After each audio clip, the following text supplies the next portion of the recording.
I'm Lawson Brigham. I'm a researcher at the University of Alaska Fairbanks, and I'm also a global fellow at the Wilson Center in Washington, D.C. My career has spanned the U.S. Coast Guard, where I was captain of a polar icebreaker sailing to both ends of the world. And my second career is in polar research related to climate change in the Arctic and marine transportation. And I'm also a American Geographical Society Council delegate. So that's my tie to the AGS. And the AGS has this large and important project on proximity. The topic today that I'm going to cover is essentially Arctic proximity and the connectivity of the Arctic to the rest of the planet in the 21st century. Right at the outset, I should say that the Arctic is no longer remote nor inaccessible. Climate change certainly makes the region at the top of the world, more accessible. The Arctic is connected to the globe perhaps more than any time in Earth's history, both physically through climate change, economically through the Arctic natural resources, the large storehouse of resources at the top of the world.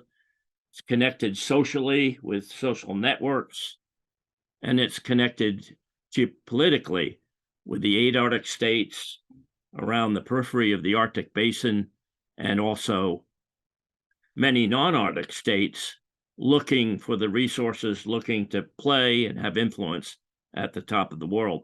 The future of the Arctic is, like most regions, like the entire planet, hugely complex, and there are a great number of uncertainties. But there remains, though, one certainty that everyone needs to be reminded of, is that the Arctic is under great change climatologically and is warming, relentless warming at the top of the world. And that is certainly, science tells us, certain through the rest of the century. The cyber world has, in the era of AI, have many implications for the top of the world. Let me say a few words about this map that is the first slide I have.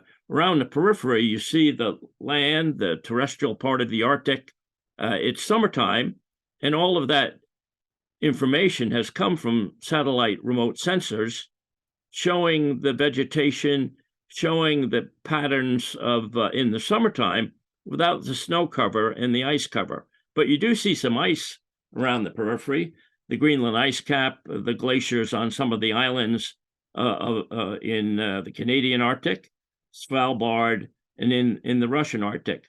The North Pole, you can see the center of looking down on the Arctic in this polar perspective, looking down, and around the periphery is the Arctic Circle. But most of the Arctic, you must know, is an ocean. Roughly 65% of it is ocean.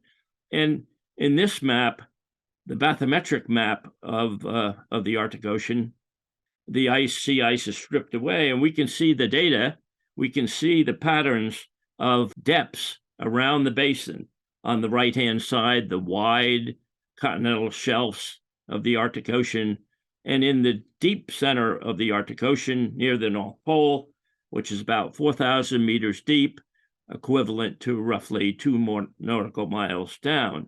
So it's not the deepest ocean of the world, and the deepest point, of course, is the Marianas Trench off Japan, where it's about 12,000 feet deep, about 3 miles deep, but nonetheless is a deep part of the basin. What I want to do is quickly cover 3 themes or lenses where the Arctic, where the notion of proximity has greatly changed over the last at least 5 decades. I'll speak a bit about anthropogenic climate change, environmental monitoring and surveillance, about the technology used to see the Earth from space, principally, to speak briefly about geopolitics and security and the natural resource wealth of the Arctic. A few words about the human dimension. There are 4 million people that live in the Arctic, and a bit about transportation and communications. Anthropogenic climate change. The Arctic really is the canary in the coal mine. People use that phrase many times. The Arctic is warming 4 times compared to lower latitudes. But the source of the warming, the greenhouse gases, does not come from the Arctic. It comes from outside the Arctic. So these global impacts on the local environment of the Arctic and the Arctic Ocean, the terrestrial and the ocean part of the Arctic, are quite extraordinary and continuous warming over the last few decades. Therefore, the Arctic is very tightly coupled and connected to the greenhouse warming around the rest of the planet. There are very few factories, there are very few industrial sites, there are very few emissions at the top of the world above the Arctic Circle, a few, but really this place is influenced heavily by greenhouse gas emissions and the warming of the rest of the planet and its influence on the top of the world. In reverse, as the sea ice retreats and the glacial ice melts and also the permafrost thaws, as the ice retreats, of course, there's a greater, darker profile to the sun in the summertime, and therefore there's greater heating. This amplification of the Arctic Ocean is a synergistic effect, essentially, where the top of the world has become even warmer as the sea ice retreats. As you might guess, monitoring of this environmental information is hugely important. The environmental monitoring and surveillance at the top of the world is greatly advanced. Certainly a very remote region, and the way to gather observations is by satellite and also land-based observations. The observations today are nearly real time, so you, in an instant of time, can see an image, a picture of the sea ice, even in the height of winter, as the satellite systems, the passive microwave systems, can in fact look through the clouds in a way and see, in quotes, the amount of ice. This is a good example of, in the past 40 years, this is a composite that shows in the minimum extent of Arctic sea ice in September 1980 and compares it with 2020. And you can see from left to right the vast change in acreage or coverage of sea ice. Nearly half the sea ice has retreated or melted in that 40-year interval of time. All of this is taken by satellite images to measure not only the sea ice or the partial sea ice, full coverage or partial sea ice, but also the open ocean and the edge of the sea ice. Extraordinary and profound changes, particularly in the Arctic sea ice cover at the top of the world, all driven by external forces. I show this image. It's a Landsat satellite image, a visible image, which shows the complexity of this part of the Arctic, the many islands, the hundreds of islands in the Canadian archipelago. And this is just a slice of data, a wonderful image taken, satellite image taken in 2016, in August, in September, in the minimum extent of sea ice. You can see some ice to the left in amongst the water and the waterways of the Canadian Arctic. You can see the dark black to the right, which is Baffin Bay and a place called Lancaster Sound. But this gives you an indication of the complexity of the environment. And this image taken by satellite, multispectral image, but principally visible in this case, showing clouds and sea ice and water. Just to give you an example of the capacity of the views, the external views now of the top of the world. And just one more slide on monitoring and surveillance. These slides show the top of the world again, a polar perspective, and the false colors, the purples and yellows and reds into light blue, purples in this case, represent the coverage of sea ice in the wintertime, January through June. These are averages for the years, the winter and spring months of 2020 and 21, but the satellites are able to peer through the clouds, in this case, and give us a global picture of the top of the world. You can see also the coverage of snow cover, and as we go from January through June, in June you can see the image that shows much of the top of the world. The snow cover has melted. The ice, the sea ice in the various colors, the false colors as they're called, give us an estimate of the percentage of ice cover at any given time. Geopolitics and security of the Arctic are greatly influenced by the outside world. One of the remarkable consequences of Ukraine and the war in Europe has been on the top of the world and the relationship of the 8 Arctic states. One of the Arctic states, of course, is Russia. The 7 other Arctic states will soon be members of NATO. So an external event far from the Arctic, at least far from the sea ice and many parts of the Arctic, is in Central Europe, in Ukraine, and that tragedy, that invasion of Ukraine, is again connected to the Arctic through geopolitics. The unintended consequence of Ukraine has caused, of course, Finland and in the future for Sweden to join NATO. So in the future Arctic table, so to speak, of the 8 Arctic states who have sovereign rights at the top of the world, across the top of the world, in the Arctic, those 7 NATO members will face the Russian Federation in all meetings of the Arctic Council in the future, and all meetings where the 8 Arctic states might meet. The other consequences external was the pausing of the work of the Arctic Council. The Arctic Council is an intergovernmental forum of the 8 Arctic states, and those states, 7 of those states, paused the work of the Arctic Council, and they did this only a few days after the invasion on the 24th of February, 2022. So they were able to negotiate and talk to one another very quickly through the new lens and the new opportunities of almost instantaneous communication.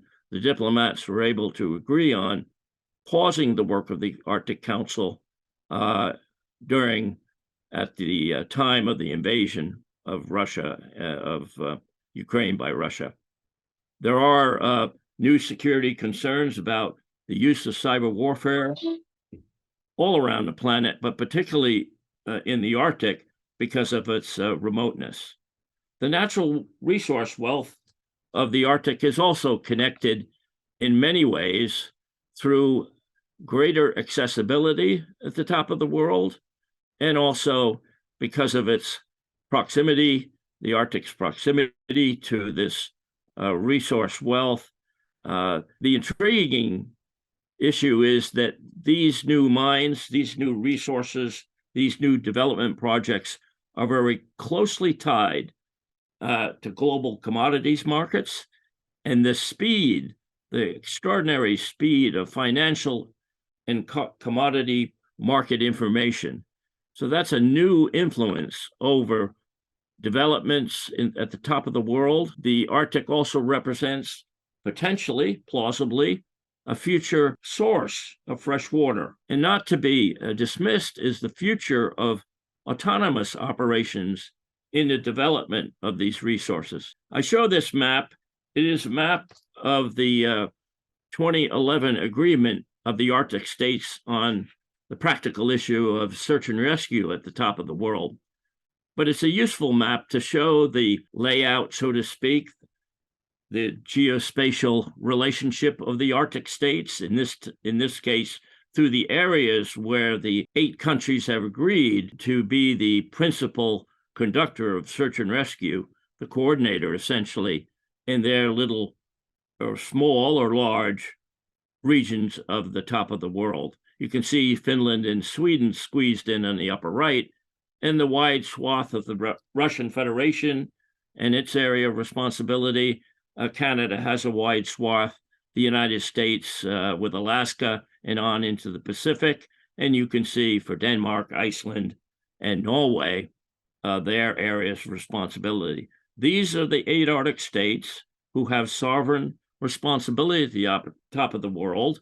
And in the past, 6 of the states have been members of NATO, but today, at least Finland has joined, and Sweden may join at the end of the year. There will be 7 out of the 8 Arctic states that are members of NATO, and geopolitically, an important change for the top of the world, for the whole planet, of course, and the relationship of European countries to the Russian Federation.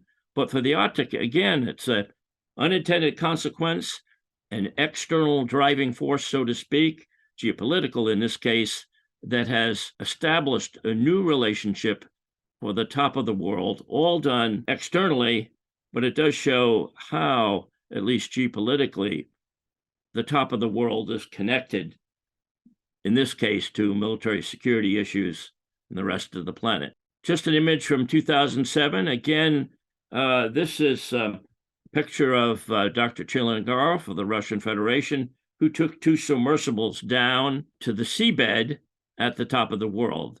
The 2 Russian submersibles you see in the lower left, one of the submersible placing the Russian Federation flag at essentially the bottom of the top of the world, 2 miles down from the North Pole, at the seabed. And I only bring this image up because of the global attention and the connection of the Arctic on this story to the world. The global media covered this event, this adventure, this geopolitical statement, at least by Dr. Chilangarov and some in the Russian Federation, on who are the owners of the bottom of the top of the world. Of course, no one owns the seabed at the top of the world, but nonetheless, the global media focused on this land grab, so to speak, and was carried around to the far reaches of the planet. Again, social media, the change in information on any even small aspect of Arctic change. Here is an example of the media and the information flow about a topic at the top of the world. I don't want to dwell too much on this slide, except there's some numbers that relate to the types of resources we're talking about at the top of the world. For example, nickel, 18%, maybe 20% of the world's nickel is located mostly in the Russian Federation. Nickel is a prized resource today because of the future of batteries. We could talk about copper, nickel, tin, zinc, platinum, and all of these hard minerals. Of course, hydrocarbons, coal, oil, and gas, and oil and gas are being carried out of the Arctic. In the United States, of course, the Alaska pipeline, Trans-Alaska pipeline, and also in Russia, ships and pipelines taking gas and oil out of the Russian Arctic to global markets. The top of the world, it is thought, has a high percentage of the Earth's rare earths. It has coal, and as I mentioned previously, it is likely to have a vast storehouse of fresh water that could contribute as a global commodity in the future to areas of be shipped, bulk shipped to areas that are under great stress without fresh water. Global tourism has increased, and regional trade are all important linkages at the top of the world to the global economic system. 2 more themes or lenses, and I'll finish up. The human dimension, of course, there are 4 million people that live at the top of the world, a little less than 500,000 Arctic indigenous peoples live at the top of the world. Human rights issues regarding the indigenous people of the Arctic have gained a global attention. The use of indigenous knowledge in modern Arctic research is increasing. There are certainly very plausible that with the heating of the planet, that there could be some migration to northern areas, even above the Arctic Circle. So the human dimension, the social networks of the Arctic peoples, indigenous peoples, are enhanced in the 21st century. Their voice will be heard even more as we move into the through the mid-century here, and they will address all of their important issues that relate to Arctic, their life in the Arctic in the 21st century. And finally, transportation and communications. The Arctic is linked more than any time in history. We have tracking systems that track all of the air routes over the top of the world. We have marine traffic being tracked on a daily basis, and huge storehouse of information on the use of aircraft and ships in a more accessible Arctic. New ventures today to wire, so to speak, wire the Arctic Ocean through subsea cables, which will enhance the movement of communication across the Arctic in shorter distances, but also allow the wiring, the connection of coastal communities in the Arctic to the internet, into a greater and more efficient communication system. Just one slide of Alaska, and to the left here, Chukotka in the Russian Federation. This is a slide that is a summary of the traffic, a little less than 500 transits of ships through Bering Strait, an international strait between Alaska and Russia in the North Pacific.